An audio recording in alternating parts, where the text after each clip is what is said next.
Mais qu'est-ce que je suis de bonne humeur aujourd'hui. Oui, j'ai envie de la partager avec toi parce qu'aujourd'hui, on va passer un bon moment. Parce que souviens-toi, oui, en effet, ils sortent d'une défaite les autres là. Et comme je te l'ai dit, ça a donné lieu à des techniques explosives. Oui, mesdames et messieurs, même tranchantes. Mais ça, calme-toi, on en parle juste après le générique. J'arrive en cha-cha-cha, déter comme le tché-tché-tché. La petite est trop chargée, ce soir je vais la démarrer. J'arrive en cha-cha-cha, déter comme le tché-tché-tché. La petite est trop chargée, ce soir je vais la démarrer. Ohio Minna ici Afro, j'espère que vous avez la pêche car moi c'est le feu. Bienvenue dans le bendo, dans le Banks si tu préfères. Et aujourd'hui on se retrouve pour la review de l'épisode 168 de Boruto, disponible tous les dimanches à partir de 11h30 sur le site d'ADN. Tout le temps. Voilà, avant que ça commence comme d'habitude, n'oublie pas que j'ai sorti mon nouveau son. C'est disponible sur ma chaîne musique, les liens sont en description. Mets un extrait frérot, mets un extrait. Je sais qu'elle aime mon délire, toucher mes locks, la rend fébrile, MDM qu'elle veut me voir en deux pistes. Voilà, tu vois, va regarder, va écouter, c'est sur toutes les plateformes, tout est en description, tu vas kiffer. Bref, parenthèse étant passée, passons maintenant si vous le voulez bien à la review de cet épisode 168 de Boruto. Épisode que j'ai apprécié, parce que déjà il y a Kakashi, et Kakashi c'est mon gars, c'est mon gava, c'est mon oncle limite, tonton Kakashi. Bon, même si au début, on va pas se mentir, il était pas trop chaud pour entraîner ce bon vieux Boruto. Mais en même temps c'est compréhensible, mettons-nous 2 secondes à la place de Kakashi. Il a vécu tout ce qu'il a vécu jusqu'à présent. Ambu à 6 ans, Jonin à 10 je crois, je sais plus. Après Hokage tout ça, au bout d'un moment c'est normal que le gars il a envie de prendre des vacances. Il a perdu la vue, on lui a redonné, etc. Enfin bref, c'est incroyable. Donc directement, c'est que quand Kakashi voit Boruto, il voit Naruto mais en jeune. Tu sais le Naruto bien casse-couille là, celui qui vient t'emmerder. Ah oui je te dis la vérité, lui il voit ça hein. Donc c'est normal qu'il ait eu envie de fuir. Mais en même temps, en vrai dans le fond, c'était pas une occasion aussi pour lui de rattraper ce qu'il n'a pas pu faire avec Naruto quand il était plus jeune. Souviens-toi, moi je me souviens d'une époque, quand ils étaient petits, où Kakashi rien qu'il mettait des bâches à Naruto. Naruto il venait, oh Kakashi sensei, venez on s'entraîne ah. Non j'ai pas le temps, je préfère Sasuke, parce qu'il a une affinité au Raiden comme moi. Arrête de me faire chier, tu rentres chez ta mère maintenant. Ah mais c'est vrai, t'as pas de mère.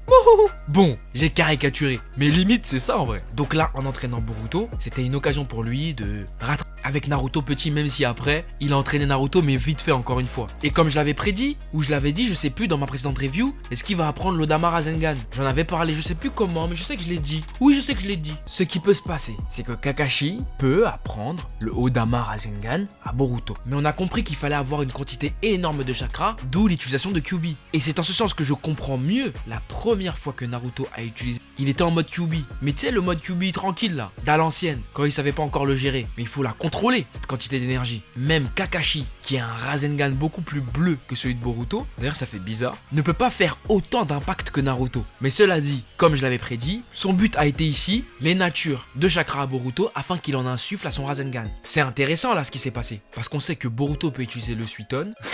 Souviens-toi, dans la précédente vidéo on a bien rigolé sur le classement. D'ailleurs, tiens, si tu veux que je fasse un vrai classement, parce que le classement d'avant il pue la merde, vraiment, le classement des tomes de Boruto là il pue la merde. Donc si tu veux un vrai classement, 10 000 likes sur cette vidéo. Et je sais j'ai beaucoup de vidéos à faire, mais t'inquiète, elles vont être faites durant ce mois-ci, je n'oublie rien, promis. Mais c'est juste que, en vrai il faut un vrai classement. Là on va pas se mentir, il faut un vrai classement frérot Serette. Le classement de la dernière vidéo là, c'est pas possible, on peut pas se baser sur ça. Donc si t'es intéressé d'un vrai classement des puissances made in Boruto, en prenant en compte le manga et l'animé un petit peu, pour essayer d'avoir un classement cohérent, je t'invite à mettre ton like, 10K, et je te sors cette vidéo. Bref, donc de prime abord comme je te le disais, je pensais que Boruto allait insuffler du Raiden, parce que j'avais complètement oublié, tout comme certains d'entre vous, que Kakashi pouvait faire des éclairs violets. Et cela est dû à la perte de son Sharingan, car souviens-toi, c'était grâce à son Sharingan qu'il pouvait utiliser le Chidori en toute sécurité. Maintenant qu'il ne peut plus, il a développé l'éclair violet, qui est une technique de base à distance, mais qui peut aussi utiliser ou être utilisée pour le combat rapproché. Bref, c'est sa technique signature, et j'avais complètement oublié qu'il pouvait l'utiliser. Ouais, je le nie pas, oui, des fois ça m'arrive d'oublier aussi. Personne n'est parfait ici, frérot. Oh là là. Le but de l'éclair violet était ici de montrer à Boruto comment insuffler de la nature, et c'est là où tu te rends compte de l'écart. Je sais, je le dis dans toutes les vidéos quasiment, mais c'est un truc de ouf en vrai. Boruto, il a 12 ans, il rentre d'une mission qui est devenue une mission de rang S, où il a perdu, il doit améliorer ses techniques, on lui dit vas-y, va insuffler une nature à ton chakra. En un soir, il arrive à le faire. Naruto, ça lui a pris je sais pas combien de jours. Un soir, Boruto. Et à un moment, il a même fait le Rasen Shuriken, sauf qu'il arrivait pas à le maîtriser. Mais son Rasengan à lui, qu'il a développé, est assez spécial. Déjà, il est vert à cause de la tribu vent, mais en plus de ça, il peut déchiqueter comme le Rasen Shuriken. Mélangé à son Rasengan cheaté qui peut disparaître, là Boruto vient de créer une technique de rang S. Là, sous vos yeux. Et bien sûr, vous le savez pertinemment, ce ne sera pas adapté, ou plutôt canonisé dans le manga. Oui, parce que dans le manga, on n'a jamais vu Boruto faire ça. Donc ça ne va absolument pas être adapté. Je te le dis. Ou à moins qu'il y ait une réelle continuité entre l'animé et le manga. Continuité que je suis en train de remarquer. Parce que oui, certes, dans certains fillers, on adapte les romans. Mais, et tout ça reste canon. Enfin, canon entre guillemets. Donc à voir. Moi, je pense que c'est une technique qu'il utilisera qu'une fois. Qu'après, il pourra plus utiliser. Comme tu te souviens, les sauts dans le temps là. Tu fais un saut dans le temps une fois, après tu veux pas revenir, etc.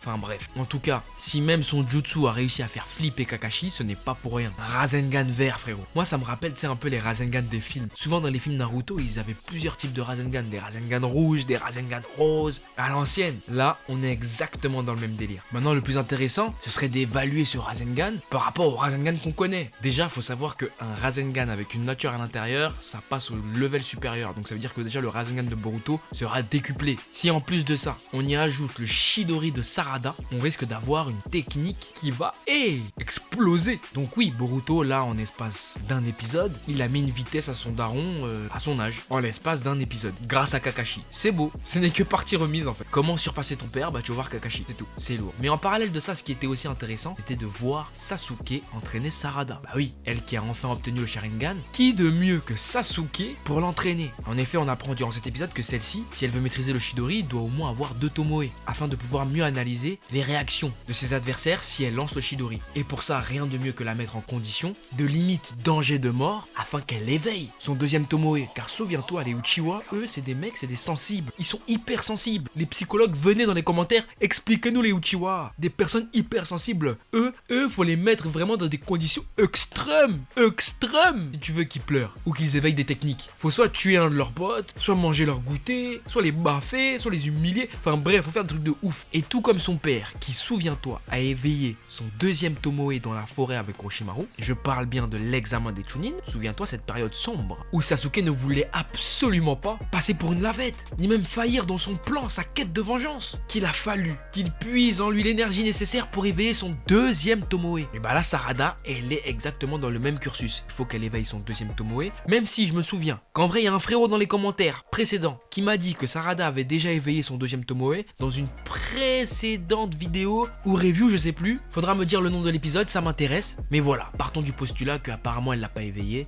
Si elle veut au moins maîtriser le Chidori, il va falloir qu'elle l'éveille grâce à son père et ses techniques d'entraînement hardcore qui consistent à éviter de manière totalement instinctive, oui, car c'est l'ultra instinct qu'il veut qu'elle maîtrise là, des grosses billes de mammouth envoyées à 100 km/h. Bref, c'est bien évidemment possible qu'elle maîtrise cet entraînement, mais c'est aussi important de voir, oui, de le comprendre, que contrairement à ces personnages-là qui ont galéré à acquérir leur technique parce que justement, ils étaient entre guillemets seuls, eh bien Boruto et Sarada ont leur famille qui est là pour les aider et les soutenir dans des moments pareils. Et il ne faut absolument pas qu'ils les oublient, car c'est en se battant pour protéger des personnes qui nous sont chères que l'on progresse. Souviens-toi de cette morale de Naruto, la morale QLF. Donc voilà, affaire à suivre pour cet entraînement. Maintenant, passons à la blague, parce que tonton Victor, il a des cojones. Oui mon ami, des cojones, des big cojones. C'est-à-dire que lui, il cogne Konohamaru, il cogne Mugino en one-one, à base de taijutsu, à base de bras qui sortent de son dos, et après, il les accueille dans son laboratoire en mode il y a R. Franchement, je me suis dit, toi bravo, tonton, bravo, t'es trop fort. C'est-à-dire que lui, il en a rien à faire, il s'en tape. Manque de respect over 9000. Et en plus de ça, le pire, c'est qu'il dit les cellules d'Hashirama, c'est à lui. Oh Seigneur au secours. Non c'est un ouf. Non sérieux c'est un ouf ou pas? C'est un ouf ou pas? Merci, on est d'accord. Genre Hashirama, ils ont vraiment cru que c'était leur pote, le pauvre. Il doit se retourner dans sa tombe. En tout cas, l'infiltration est en cours et j'ai hâte de voir ce que ça va donner. Est-ce qu'ils vont se faire péter ou pas? Même si je sais que là en vrai ils sont découverts depuis. Tonton Victor il sait qu'ils sont là, il le sait. Mais bon, j'ai envie de voir jusqu'où ça va aller. Il n'y a pas eu trop d'action durant cet épisode, mais quand même, tu sais ce qui t'attend. C'est le moment de noter, le moment de la note. Qu'est-ce que t'en as pensé? Moi je lui mets 7,5. Pourquoi? Parce que c'était pas le meilleur épisode, mais il était quand même cool. On a pu voir un Boruto qui est allé au bout de sa technique, enfin presque au bout, en un jour, c'est incroyable. Donc moi ça m'intéresse de voir son jutsu final. Donc moi je mets 7,5. Et toi, tu mettrais quelle note? N'hésite pas à l'écrire dans les commentaires et n'oublie pas qu'à 10 000 likes sur cette vidéo, je fais le grand classement des puissances dans Boruto Naruto. Le vrai classement, parce que l'autre classement là c'est de la foutaise. Donc là faut remettre les pendules à l'heure, on va faire le vrai classement. Limite ensemble sur Instagram, donc ajoutez-moi sur Instagram parce que c'est important. Voilà, sur ce c'est la fin de cette vidéo, j'espère qu'elle t'aura plu. N'hésite pas à mettre un gros pouce bleu si tu l'as apprécié, abonne-toi à la chaîne et rejoins la famille frérot, c'est important. Suis-moi sur les réseaux sociaux, Facebook, Twitter et Instagram et sur mon compte musique. Tous les liens sont en description, il y a même mon TikTok, donc n'hésite pas. Et n'hésite surtout pas à aller faire un tour sur mon nouveau clip. Et quant à moi, je te dis à très vite sur cette chaîne pour de nouveaux contenus. Sayonara frérot, bisous.